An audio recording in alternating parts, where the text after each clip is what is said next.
শ্রী শ্রী সারদা মায়ের অমৃত কথা, স্বামী শারদেশানন্দজির লেখা মাতৃ সমীপে। আজকে আমরা শুনব দ্বিতীয় পর্ব। এক ভক্ত দম্পতি জয়রামবাটিতে এসেছেন মায়ের কাছে।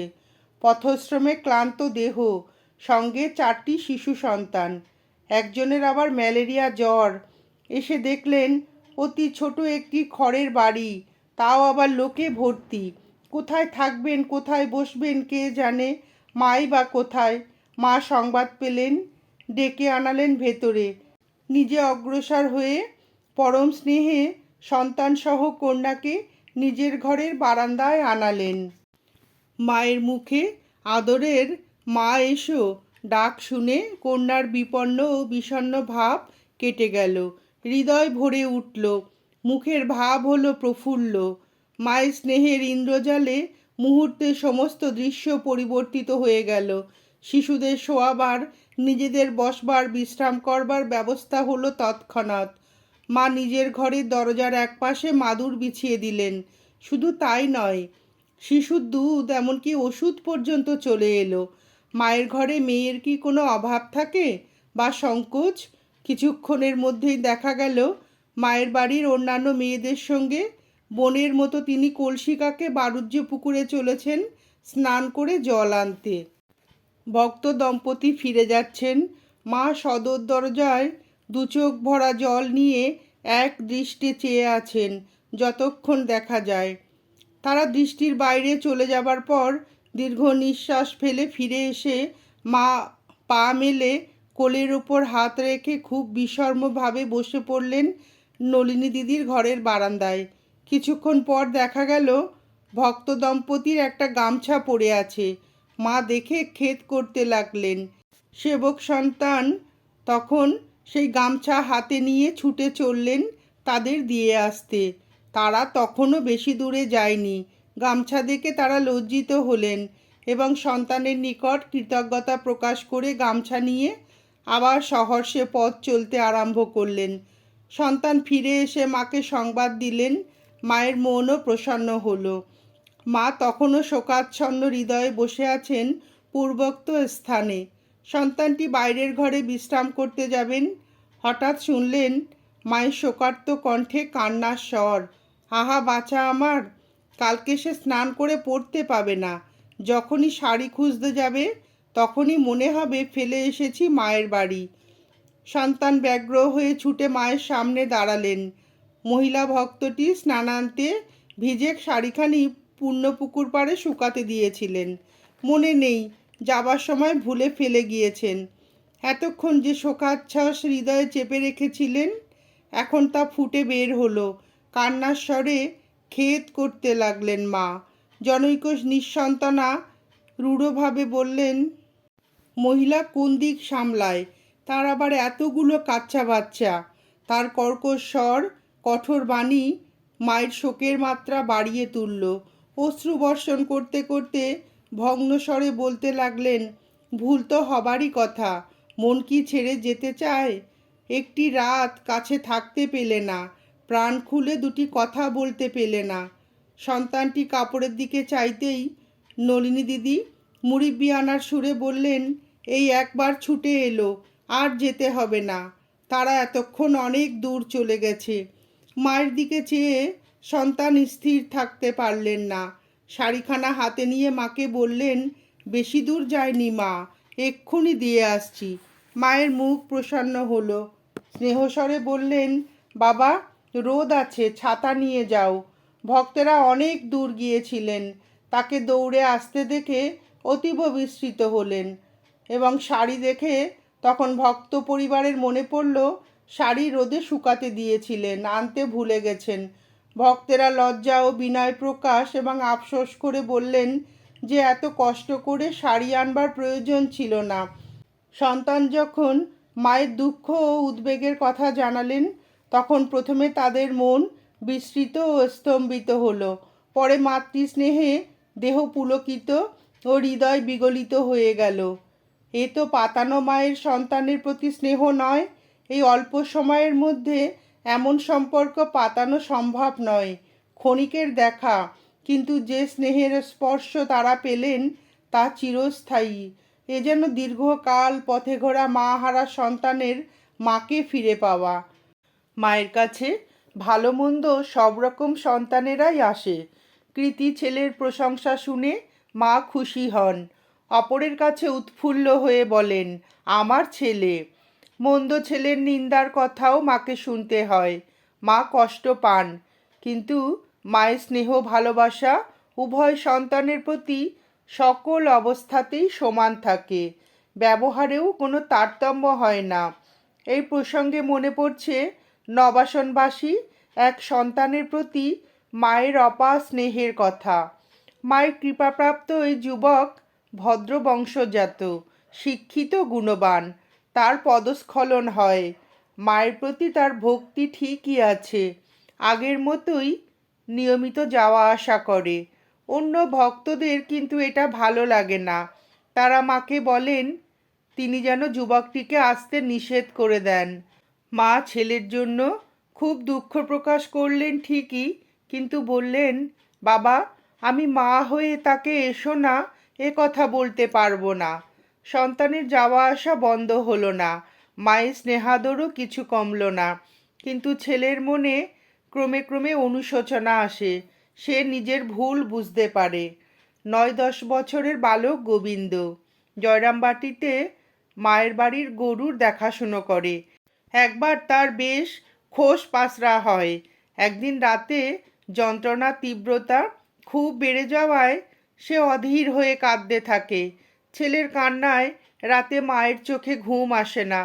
পরদিন ভোরবেলায় দেখা যায় মা গোবিন্দকে ডেকে নিয়েছেন বাড়ির ভেতরে, নিজের হাতে নিমপাতা হলুদ বাটছেন, বেটে একটু একটু তার হাতে দিচ্ছেন, কিভাবে লাগাতে হবে দেখাচ্ছেন, আর গোবিন্দ সেইভাবে লাগাচ্ছে।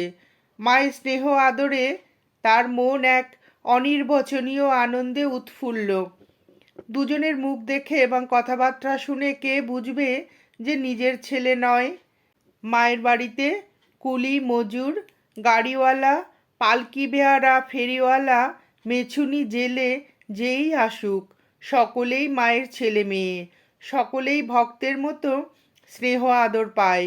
পায় সেই সকরুণ স্নেহদৃষ্টি ইহকালে পরকালে কেউই আর ভুলতে পারবে না।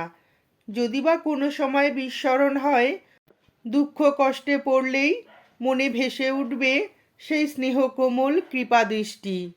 একবার এক নিম্ন শ্রেণীর শ্রমজীবী মেয়ে কোনো ভক্ত প্রদত্ত জিনিসপত্র নিয়ে দুপুরবেলায় এসেছে মায়ের কাছে। মা তাকে স্নানাহার ও বিশ্রাম করে যেতে বললেন। বিশ্রামের পর বেলা গিয়েছে দেখে মা রাতেও তাকে থেকে যেতে বললেন। মায়ের ঘরের বারান্দার দরজার পাশেই তার শোয়ার ব্যবস্থা হলো। মেয়েটির বয়স হয়েছিল, আর সে ছিল ম্যালেরিয়ার রোগী। অনেক দূর হেঁটে এসেছে, পথশ্রমে ক্লান্ত। রাতে এসে অসারে বিছানা নোংরা করে ফেলল। মা বরাবরের অভ্যাস মতো ভোর রাতে উঠেছেন, দরজা খুলেই দেখেন এই অবস্থা। কি উপায়? অন্যেরা উঠে টের পেলেই মায়ের দুঃখিনী মেয়ের লাঞ্ছনা গঞ্জনা শেষ থাকবে না। মায়ের চিত্ত ব্যাকুল হলো। মেয়েটি তখনও ঘুমের ঘোরে আচ্ছন্ন। মা ধীরে ধীরে তাকে জাগালেন, মিষ্টি কথায় আশ্বস্ত করলেন, চুপি চুপি জলখাবারের জন্য মুড়ি গুড় আঁচলে দিয়ে বললেন, মা, তুমি সকাল সকাল বেরিয়ে গেলে রোদে কষ্ট হবে না। সে সন্তুষ্ট চিত্তে প্রণাম করে বিদায় নিল। মা স্বহস্তে সব পরিষ্কার করলেন, গোবর মাটি দিয়ে বারান্দা লেপলেন, চাটাইখানা ভালো করে ধুয়ে পুকুরের পাড়ে মেলে দিলেন। কেউ কিছু টের পেল না। পরে জনৈকা ভদ্রমহিলা কে বারান্দায় ন্যাতা দিল এ বিষয়ে অনুসন্ধান করে সব ঘটনা জানতে পেরেছিলেন।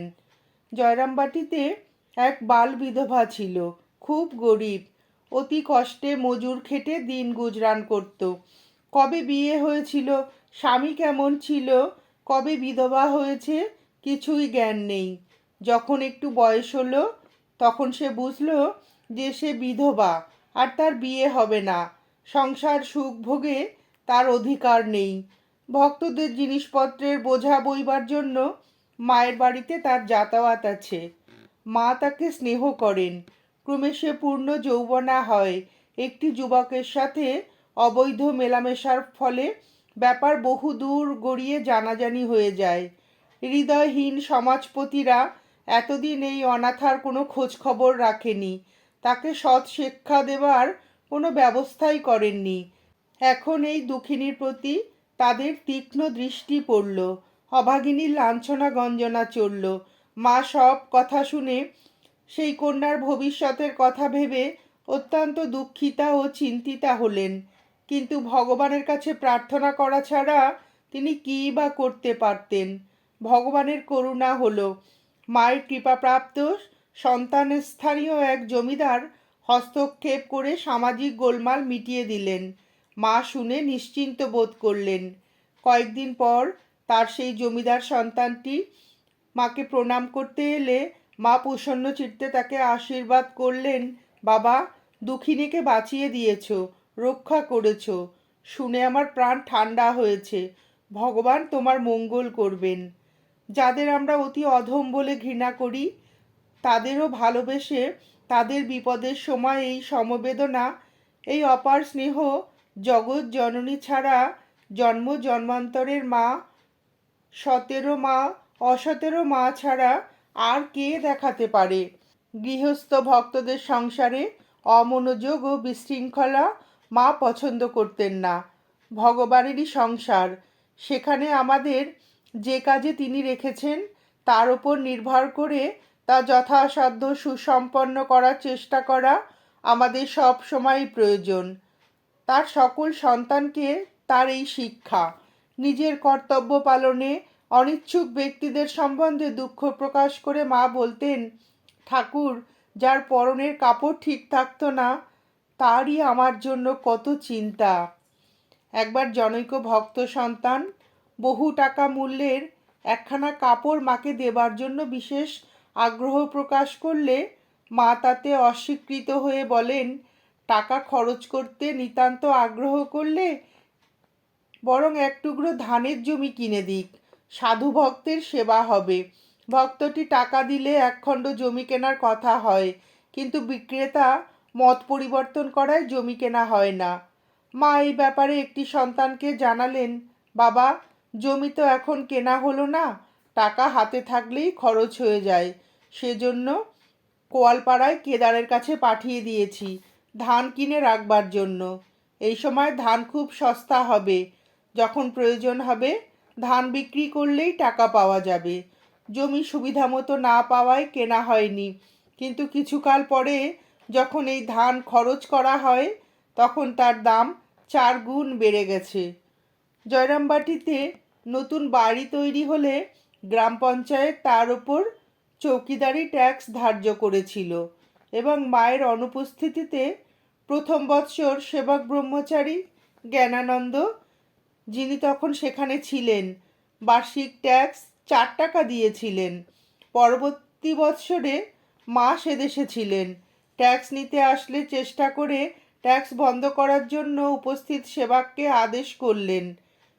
মা তাকে বলেন, এখন আমি এখানে রয়েছি, না হয় ট্যাক্সের টাকা দিয়ে দিলুম, কিন্তু পরে যে সাধু ব্রহ্মচারী থাকবে তাকে হয়তো ভিক্ষে করেই খেতে হবে, সে কোথায় টাকা পাবে? চেষ্টা করো ট্যাক্স বন্ধ করার জন্য। এজন্য মা বিশেষ আগ্রহান্বিত হয়ে নিজের নামে চিঠি লিখিয়ে সন্তানকে ইউনিয়ন বোর্ডের প্রেসিডেন্টের কাছে পাঠিয়েছিলেন। সেবার ট্যাক্স দিতে হলেও পরবর্তী বৎসরে ট্যাক্স বন্ধের প্রতিশ্রুতি পাওয়া যায়। পরবর্তী বৎসরে মা আবার যথাসময়ে একজন সন্তানকে পাঠিয়ে তদারক করেন এবং তা বন্ধ হয়। জয়রামবাটিতে ডাকপিয়ন মানি অর্ডারের টাকা নিয়ে আসে। মা টিপসই দেন। একজন লিখে দেয়, শ্রী সারদা দেববার টিপসই। পিয়ন টাকা গুনে দিয়ে যায়। মা টাকা মুঠো করে নিয়ে ঘরে রেখে দেন। পিয়নকে প্রসাদ দেন, মিষ্টি কথা বলে বিদায় করেন। কিন্তু কেউ জানতে পারে না কত টাকা এসেছে আর কে পাঠিয়েছে। পরে অবসর মতো কাউকে দিয়ে চিঠি লিখিয়ে প্রাপ্তি স্বীকার ও আশীর্বাদ জানান। কোনো সেবক উপস্থিত থেকে যদি মানি অর্ডারের টাকা গ্রহণ করত, মা তাকেও টাকা বেশি নাড়াচাড়া ও গোনাবাছা করতে নিষেধ করে বলতেন, বাবা, টাকার শব্দ শুনলে গরিবের মনে লোভ জন্মায়। টাকা এমন জিনিস, দেখলে কাঠের পুতুলও হা করে। নমস্কার, আজ এ পর্যন্তই। স্বামী শারদেশানন্দজির বর্ণিত শ্রী শ্রী মায়ের অপূর্ব কথা শুনে আপনাদের যদি ভিডিওটি ভালো লেগে থাকে তাহলে একটি লাইক করবেন এবং চ্যানেলটিকে সাবস্ক্রাইব করে পাশে থাকবেন।